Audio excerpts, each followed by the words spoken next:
To weed or not to weed? That That's is the question. Meet us at the intersection of outdoors, home, and faith. We are your hosts, Nathanael and Leesa Boone. Our sights are set on being a beacon of light through adventure inside and outside the home. Join us on this journey as we sow spiritual truth for sure footing through the thrill of the hunt and the joy of transforming the ordinary into extraordinary. Visit our links to find out more ways we can serve your home and property. Let's explore and grow together. Welcome to Boone in the Woods and in the Home. To weed or not to weed? That is the question. So, Inquiring minds want to know. Let's go. So we've been talking about fawns last week. We talked about looking after our fields as far as to make sure that the fawns are not where they're going to be run over, or to walk the field. Walk the fields. We talked about walking the fields, or even just riding the field, slowly without any equipment running other than the tractor or the side by side. But even then, you still have to be careful because, you can't see. Right.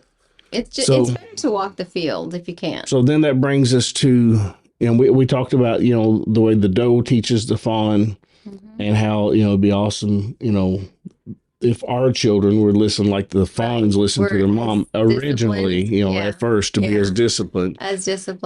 Yeah, but you can check out episode 31 on boonepodcast.com, and you can listen to the entire episode.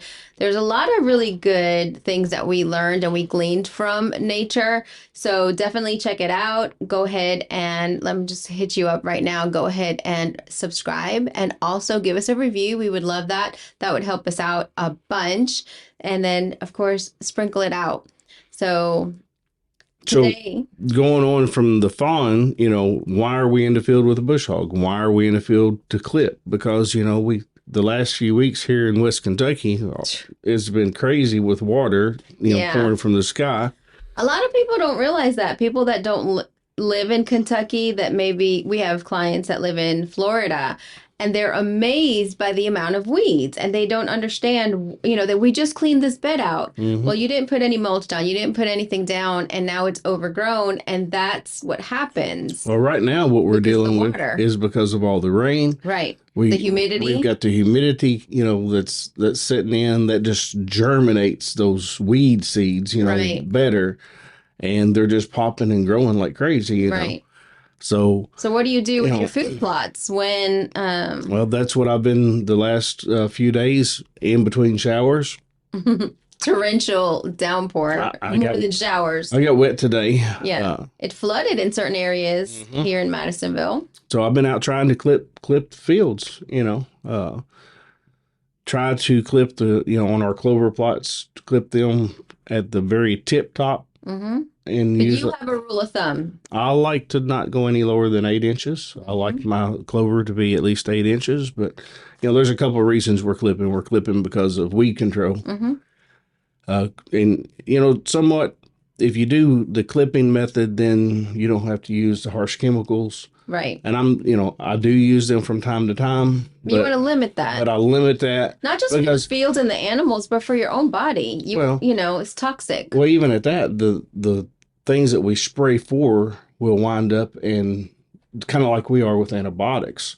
We get tolerant and we get used to it, and then we have to have something different. Right. So, I keep it to a minimum on the chemicals that I use. That's a good point. And so then I try to clip. So I may have to clip a little bit more often, sometimes. Right. Like right now, it's coming in heavy and hard. Yeah, that's right. Coming in hot. So, but just like, the food plots, so much more do we have to manage the weeds that get into our lives, Right. And, the reason that we need to do it is because weeds will choke you, right? Mm-hmm. And just like the weeds choke the good plants that we want, whether it's in your garden or it's your food plot, like if you have a tomato plant, you have a whole bunch of weeds, you're not going to get a good harvest because it pulls away it from the pulls the nutrients. It nutrients. pulls away from root Right, growth on that right. tomato plant, It room to chokes. grow. It It chokes chokes the it out. plant. And so you have to, how much more then Hmm. does that do that for our own lives? You know, what weeds do you need to pull? Like, what So weeds do you have in your life? it's all the more reason to do a nurse crop as well. Mm-hmm. We do a nurse crop every fall in our clover fields, and we'll use a mixture of uh, oats, cereal rye, and then I'll swap back and forth between some different greens, uh, just to give the springtime growth of the clover. The oats will get up pretty tall, cereal rye get up decent, and it will help choke out the weeds. Mm-hmm. It won't hurt my clover. Mm-hmm. It gives it a a canopy of shade to grow in, and so then that way it's Mm-hmm. coming on up, but yet it's choking the bad stuff Right. out. So It's just like, what are you putting into your own soil? So if you're mm-hmm, putting in all the good stuff, it's going to choke out the bad stuff. That's kind of what you're saying. mm-hmm, And so, like, if you fill your heart, your fertile soil, you fill your heart with those good seeds, with the word, with good thoughts, like, because, out of whatever, as you think is so you are. So whatever is in your heart, whatever's embedded in there and planted in there is going to come forth, and it's going to come out of your mouth. It's going to flood your thoughts. It's going to and we really touched a little. determine your actions. We touched a little bit on it last week too, as far as if you stop and think about it, the things that we put into ourselves, Right. Whether it's music or Mm-hmm. even food, Right. good Right. food, bad food, Yeah. uh, protein versus carbs, Right. you know. Right. There's balance. So whatever distractions that you might have in your life, whatever negative influences, whatever things that might not be good for you, or it might be good for somebody else, but might not be good for you. Like, like if you're talking about food, like some people are deficient in certain things, or maybe they are allergic to certain things and they Mm-hmm. can't have gluten, they can't have Peanuts. dairy, peanuts, so it might not be a bad thing, but it might not be good for you. So Right. what is in your life that's distracting you, that's choking the good stuff that's trying to come forth, that you want to flourish? What is in there? So I want you to start thinking about that. What weeds do you have in your life, and what weeds do you need to pull? But it could be confusing, right? It is because, and I'm glad you said it that way, because some of the guys, a lot of times during the spring, they're looking at their farm through a camera. Mm-hmm.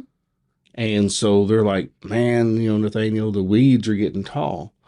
And then I do a drive by, or I Mm-hmm. go in and check things out, Mm-hmm. shortly thereafter. And it's not weeds, Mm-hmm. it's the oats, it's the nurse crop, Right. which is a good thing. Right. You So know. it's perspective. You have to have the right perspective. Mhm. You have to have eyes to see and ears to hear, and you have to not look from afar. You have to be up and close and personal to know what you're seeing and to have understanding.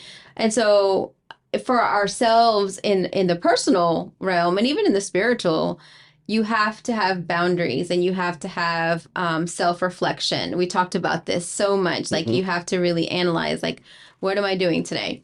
I've actually been listening to, I have a business coach, and she was talking about brain dumping. And I have a journal. I've talked about this on the podcast. I write everything out on my journal. But she gave me a new perspective on the brain dumping. I was listening to her last night, and so I thought, you know what? Today I'm going to brain dump, and then I'm going to write in my journal. So it's part of journaling. It's part of the journaling process, but it helps you to self reflect. But you don't think about anything. You just sit there and you just write for 5 minutes, maybe 15 minutes. You set yourself a time and you write everything out. Whatever comes out of your head, you just keep writing, writing, writing, writing, writing. And then when you're done, she says she walks away, and then she'll come back 5 minutes later, 10 minutes later, half hour later, and she looks at her list.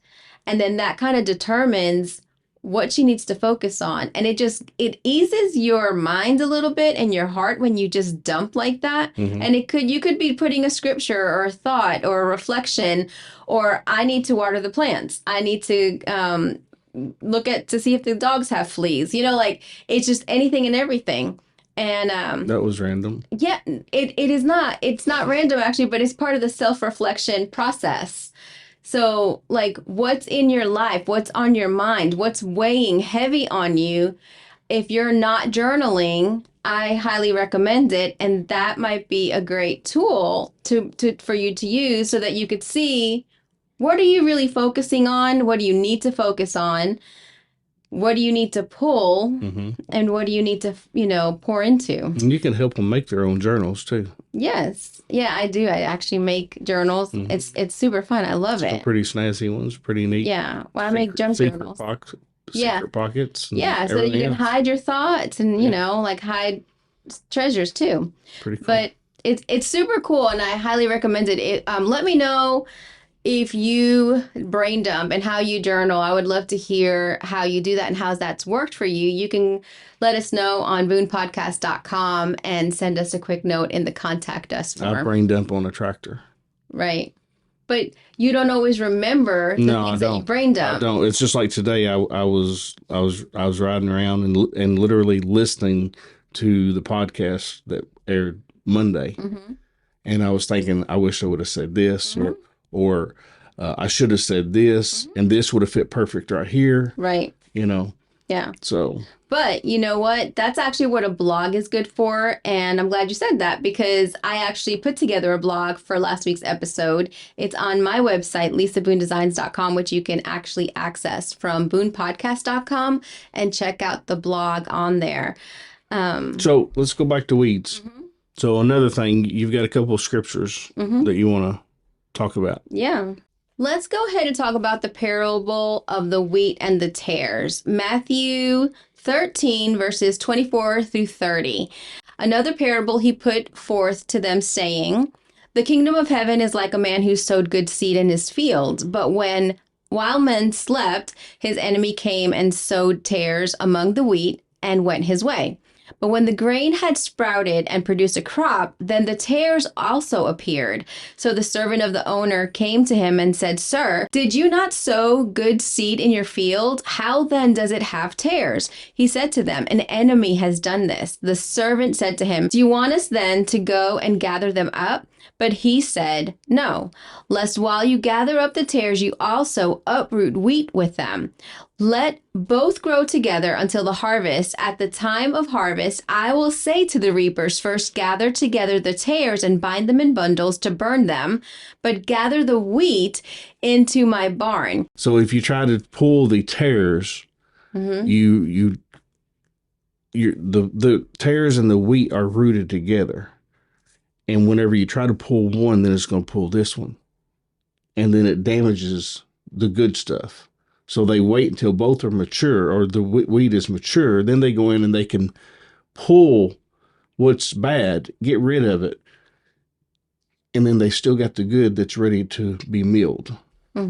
Sometimes, like what we were saying, sometimes it's hard to know what weeds you have to pull. Like the other day in our front garden, you were cleaning it out.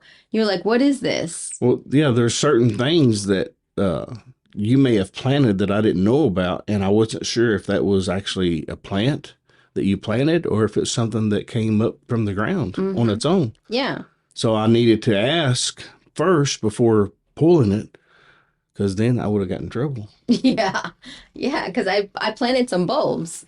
Yeah, those were Yeah, but you don't know. And so you do have to be careful. So contrary to what we were just talking about, Colossians 3, 5 through 11 is talking about the same topic, but in a different way. Verse 5, "Therefore put to death your members which are on the earth, fornication, uncleanliness, passion, evil, desire, and covetousness, which is idolatry.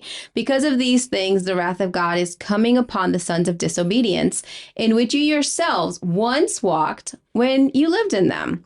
But now you yourselves are to put off all of these: anger, malice, wrath, blasphemy, filthy language out of your mouth.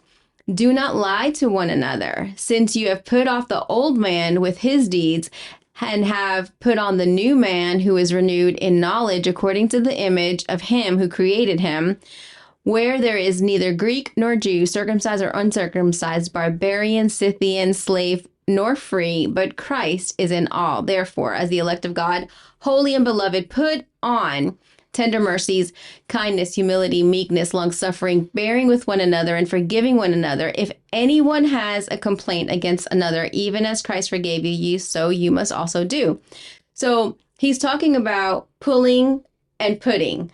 So like you have to take off all of that evil, all of the things that are unchristlike, remove them from your life, and then put on as a physical action that you have to do. That to you, like if you put on your coat, you have to physically go to the closet, get your coat, put it on.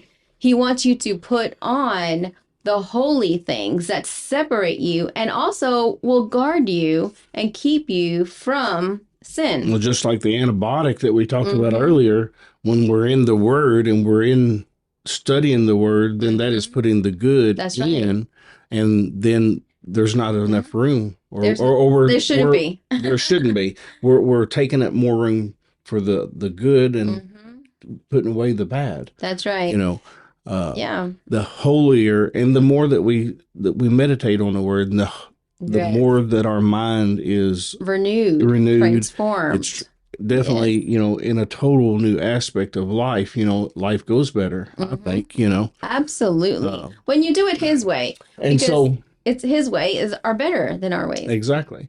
So that just goes back again to nutrition. Okay. We're talking about a nutritious spiritual life here, putting the Word into us, and we're because again, food, what we put in, shows. We talked about that last week with milk and meat. I'm chunky, so I don't necessarily eat the best that I should when it comes to good food. So I need to eat a little bit different. Probably need to eat more like a rabbit, more than I do, which we eat a lot of salads, but and the same thing goes for guess what? The food plots. But the soil, we talk about this all the time, and we have that episode with Scott. Feed the soil. If you feed the soil, if the soil is healthy, if your heart is healthy, and whatever you plant in there, it flourishes and it grows, assuming that you're planting good stuff, of course. Well, see, and that's it. Regardless of what you plant, whether it's something good or it's something bad, it's going to flourish. It's going to flourish. It's going to harvest. It's going to come out. The fruit, and that's why the Bible says you can tell a person by their fruit. Like, no, we're not to judge them in the sense that we're the gavel, like, and we're sentencing them. No. We have to judge right from wrong, and we can see and we can discern, and the Bible tells us to do that. But you can tell a person by their fruit. What have they planted in their heart, in their life? It's going to come forth.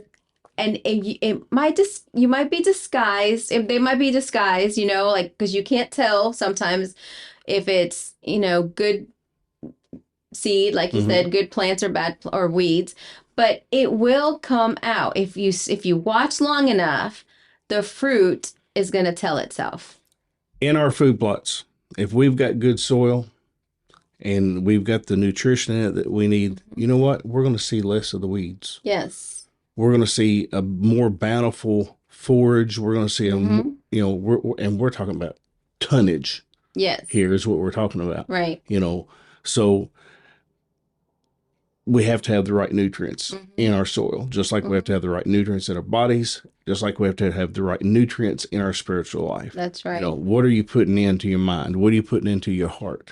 The other thing, our spiritual side needs those nourishing things. So maybe it's have a Bible study in your house, invite people. We talk about iron sharpens iron all the time, but worshiping, devoting your life, thinking about him. Set an alarm every hour to pray, to acknowledge his presence and say thank you. Maybe you're really busy and that's all you can get out, but the moment you stop and you acknowledge him, that is powerful, right? So I've been doing that all day long. I've never had a problem not thinking about him, but I want to be even more intentional because you always want to do better and grow bigger. And so I have been stopping what I'm doing in the middle of the day and praising him. See, that should be in the Christian life. That should be A given? a given. But it's not happening because we're so distracted. So and that's what we're distracted, talking so about. busy, we have so many things going on. Yeah, I get it. So, there may be times you catch me out on the tractor.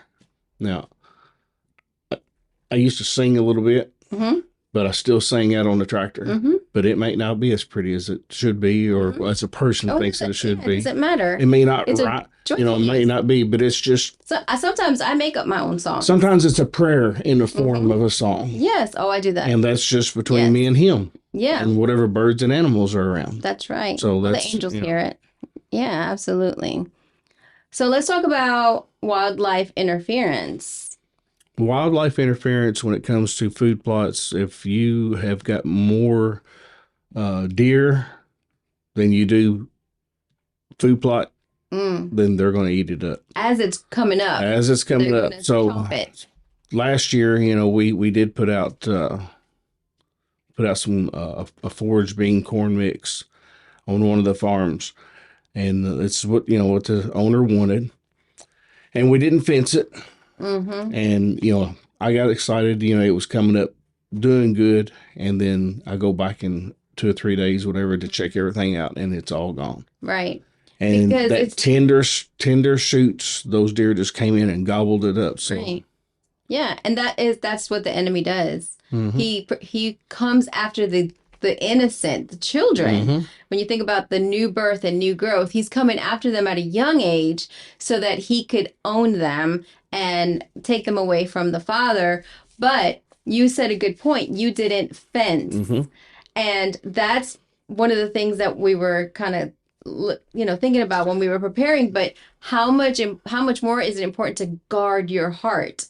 To put a fence around, guard your ear gates, your eye gates. I used to say that to my kids all the time. Your mouth, like what's coming out, what you're seeing, what you're hearing, what's penetrating your heart. You have to put a fence up and guard all of those things so that you won't have the enemy come in to, rip up all of the good plants. Well, is a fence going to take care of everything? No, on a food plot? Absolutely not. No, it's not. You're going to have a few here and there to get in. Doesn't matter how you stagger your fence. If you do a threefold fence that's staggered, high to low or low to high, you're going to have one or two that figure out a way to get in. Yeah. And you can put just like the enemy. You can put a hot fence up, and it may keep a few of them out. And some animals, we know that from example, we've had hot fences and sometimes they just go through it. Our neighbor's dog will go right through it. Sometimes. So, and the enemy's persistent. Very. He's in hot pursuit of you. And he just wants to catch at one time when that one little weed gets on that hot fence and drowns it out to where he can come in and plant a little bit different seed or a couple of different seeds, The moment that you open a door, the moment that you open your window, or you let your guard down, he's coming in and he's going to try to, ravish you, really. Make a little room for himself. That's right. So for personal growth, it's again setting those boundaries for personal growth. People that are toxic around you, don't let them in. Be careful. We've taught that before, the circle of people that we have.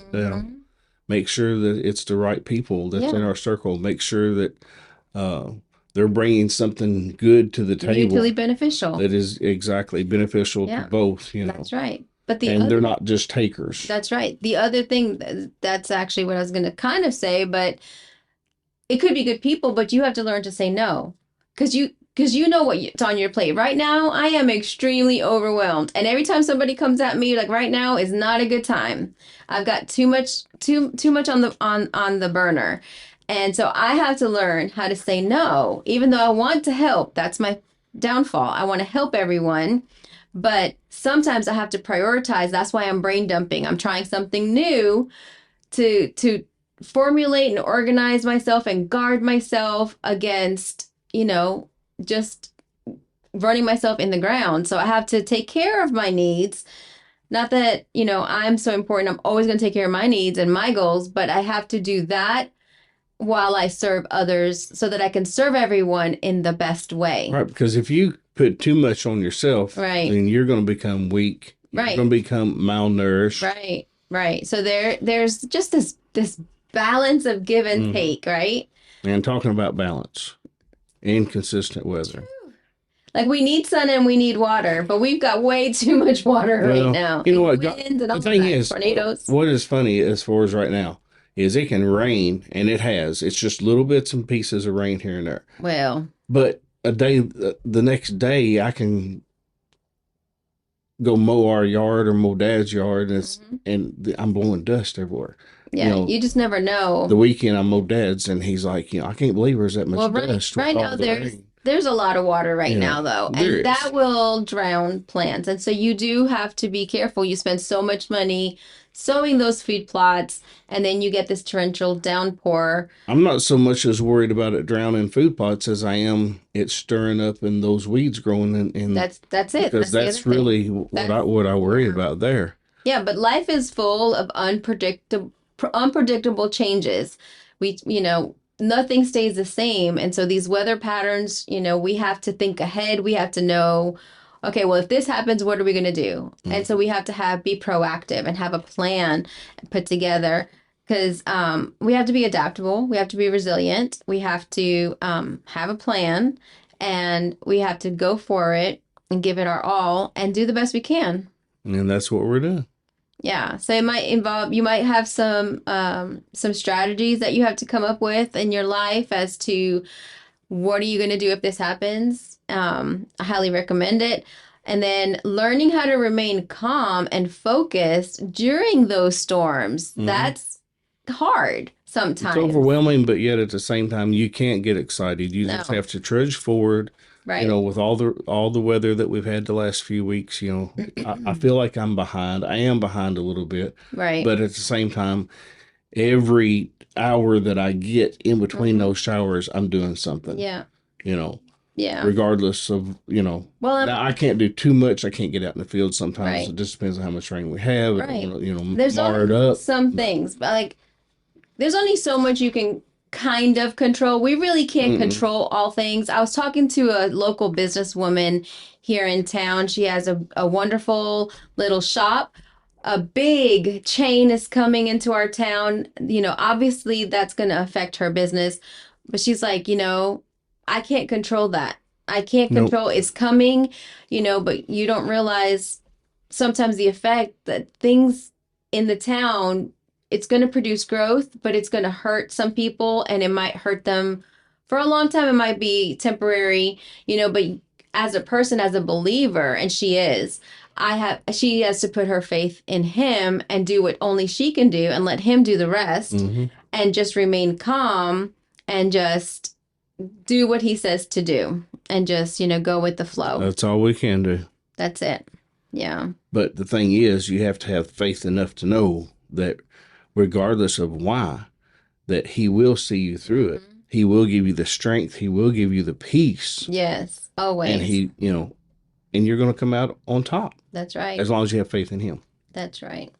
So if you have enjoyed this episode, please go to boonepodcast.com and let us know. Send us a message. Send us your prayer requests. Send us your praise reports. We want to hear from you. Tell us some topics that you might want to hear from us. If you're listening to 103.5 The Light, let us know that you listened. Contact us. And don't forget to please subscribe to the podcast on any podcast app, or you can just watch or listen on our website. And don't forget, most importantly, as you watch it, please give us a review.